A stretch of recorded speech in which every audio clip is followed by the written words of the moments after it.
There was a lot of reasons why I was initially not interested in this film. However, now that I checked it out, I'm here to tell you, you should too. Folks, we're going to jump into the review of the new film, Jesus Revolution.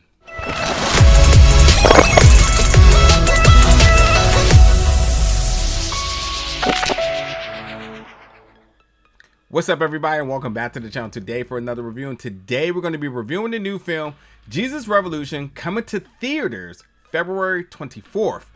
So, I saw this film, Jesus Revolution. I was like, I'm not really in for a religious movie right now. And then when you look at the promotional work, you see a lot of hippies. I'm like, oh, well, I don't really connect to that and whatnot. But I decided to give it a try.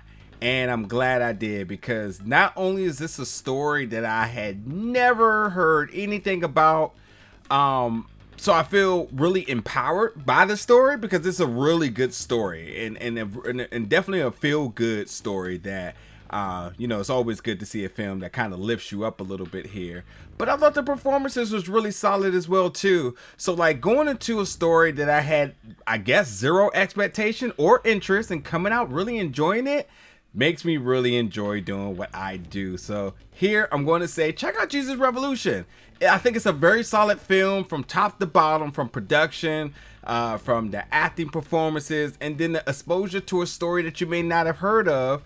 I think it's all around worth going to check out. And I think, as much as it says Jesus Revolution, you think about all the religious implications this may be, it's not really preachy, and it's definitely not religious heavy. Yes, it has a religious tone, because obviously we'll talk about it in a second, but overall it's just a feel-good story about kind of betting on yourself, and even when things really seem bad, there always seems to be light at the end of the tunnel. And I think the stories here and how you can apply the story to your own personal life and different aspects of your life, I think that's the good part about this. So like, yeah, there's a love story in this. So there's an aspect of empathy in this. There's an aspect of resilience.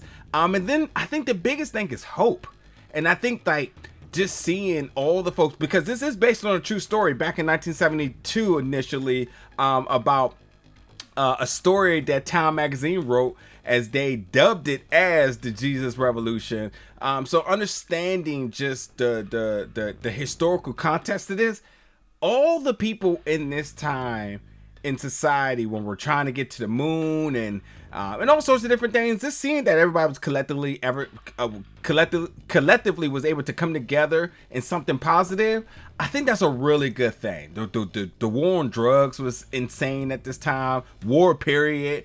There was a lot of things bad going on at this time. So to kind of hear a feel-good story coming out of this period, I think is also something that I think everybody can appreciate here.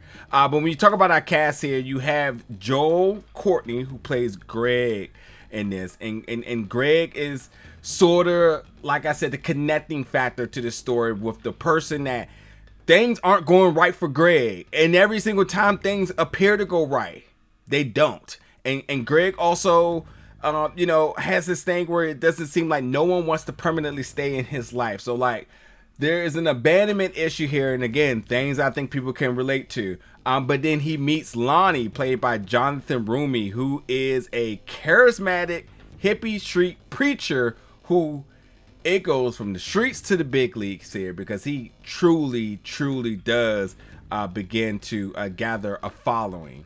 And the two of them come together with Pastor Clark Smith, played by Kelsey Grammer, and at this point now, they opened up the church in a way that the church traditionally didn't. The church was definitely anti-hippie. Let me just call it what it is.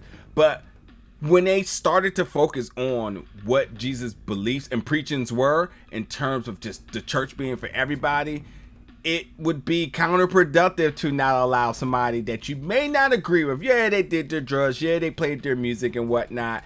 But it was all about the word and then the gathering. And it really did bring people back to the church, which happens to be an issue for Chuck, because at this point now, the church audience was getting smaller and smaller and smaller. So this was a new way. They said the Jesus Revolution, a new way, a new sort of mindset and almost ideology of bringing people back into the church by way of the hipsters. So, overall, listen, I thought that the aesthetic of this time period is always interesting. Somehow, some way, I think the 70s is truly going to come back in full flow motion.